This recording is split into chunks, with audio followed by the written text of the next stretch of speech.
اہل زاویہ کی طرف سے آپ سب کی خدمت میں سلام پہنچے۔ میرا آج کا ٹاپک ہے محبت کی حقیقت۔ تخلیق ہمیشہ محبت سے پھوٹتی ہے، اس کو محبت ہی پال پوس کر پروان چڑھاتی ہے، پھر یہ محبت ہی کی طرف قدم بڑھاتی ہے اور اسی میں گم ہو جاتی ہے۔ ہم نے کئی بیماریوں پر قابو پا لیا ہے یا کم از کم ان کو محدود کر کے مقید کر دیا ہے، لیکن اس صدی کی سب سے خطرناک بیماری وہ ہے کہ جب انسان اس میں مبتلا ہوتا ہے تو خودکشی پر مائل ہو جاتا ہے، اپنے آپ کو تباہ کرنے کی تدبیریں کرنے لگتا ہے۔ اس بیماری کا کیا نام دوں کہ اس کا کوئی نام دیا جانا بہت ہی مشکل ہے۔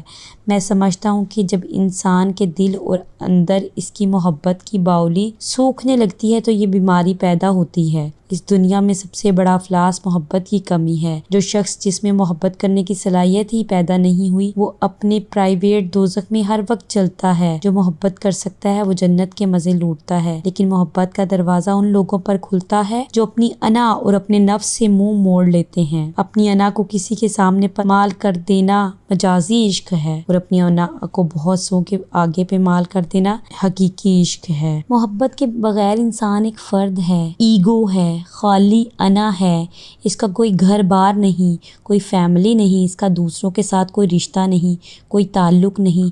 یہ بے تعلقی یا نا رشتہ داری موت ہے، زندگی تعلق ہے، رشتہ داری ہے، سمبندھ ہے۔ یہ کبھی نہ کہو کہ میں اس وقت نماز پڑھ رہا تھا، ذکر کر رہا تھا، مراقبے میں تھا، کیونکہ جب آپ یوں کہیں گے تو مطلب یہ نکلے گا کبھی آپ نماز نہیں بھی پڑھ رہے ہوتے، ذکر نہیں بھی کر رہے ہوتے، عبادت میں نہیں بھی ہوتے۔ یاد رکھیے جو شخص کسی وقت بھی عبادت سے باہر ہے وہ کبھی بھی عبادت میں داخل نہیں تھا۔ عبادت کوئی کارکردگی، کوئی ایکٹیویٹی نہیں، کوئی کھیل نہیں، کبھی آپ اس کے اندر ہیں، کبھی اس سے باہر۔ عبادت تو محبت کی انتہا ہے اور محبت کی بھرپورتا ہے اور یہ کوئی مشغلہ یا سرگرمی نہیں۔ جس روز انسان اپنے اندر کے قدرتی جھکاؤ کو تلاش کر لیتا ہے وہ ابلیس کے دائرے سے باہر نکل جاتا ہے اور خدا کی دہلیز پر پہنچ جاتا ہے۔ خواتین و حضرات، مجھے معلوم ہے کہ آپ کو مسرت اور آنند کی تلاش ہے، لیکن آنند تلاش سے کس طرح مل سکتا ہے؟ آنند اور آسانی تو صرف ان کو ملتی ہے جو آسانیاں تقسیم کرتے ہیں، جو مسرتیں بکھیرتے ہیں پھرتے ہیں۔ اگر آپ کو آنند کی تلاش ہے تو لوگوں میں آنند تقسیم کرو، تمہارے بھورے بھرنے لگیں گے۔ طلب بند کر دو،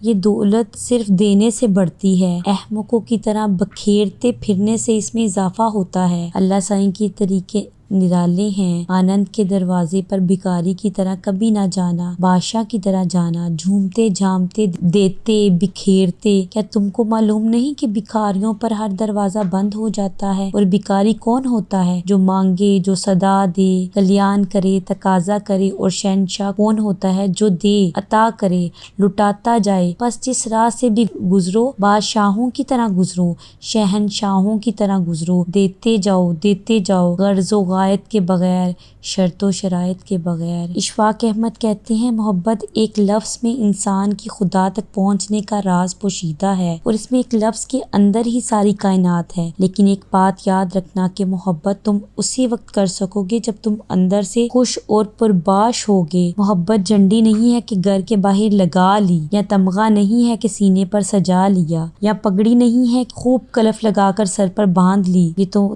تمہاری روح ہے، تمہارے اندر کا اندر ہے اور تمہاری آتما کی آتما ہے۔ اس کو تو دریافت کرنا پڑے گا، ڈھونڈنا پڑے گا، اس کی کھوج لگانی ہوگی۔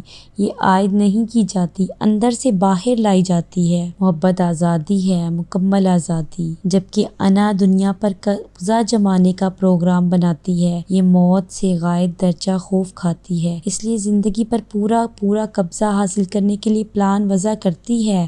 انا دنیاوی اشیاء کے اندر پرورش پاتی ہے اور مزید زندہ رہنے کے لیے روحانی برتری میں نشو و نما حاصل کرنے لگتی ہے۔ اس دنیا کی غلامی اور چاکری کی ڈور انا کے ساتھ بندھی ہوئی ہے۔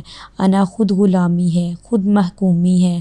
انا کو آزاد کرانا اور اسے غلامی سے نجات دلانا ہمارا کام نہیں، ہمارا کام تو خود کو انا کی غلامی اور محکومی سے آزاد کرانا ہے۔ یاد رکھیے انا کبھی بھی اپنائیت سے، قربانی سے، مذہب سے، علم سے خوفزدہ نہیں ہوتی، بلکہ ان سب کے لیے تن من من کی بازی لگا دیتی ہے۔ انا اگر خوف زدہ ہے تو صرف محبت سے خوف زدہ ہے۔ اس لیے محبت اور انا کی جنگ میں ہمیشہ محبت کی جیت شامل کیجیے۔ اللہ آپ کو آسانیاں عطا فرمائے اور آسانیاں تقسیم کرنے کا شرف عطا فرمائے۔ اللہ حافظ۔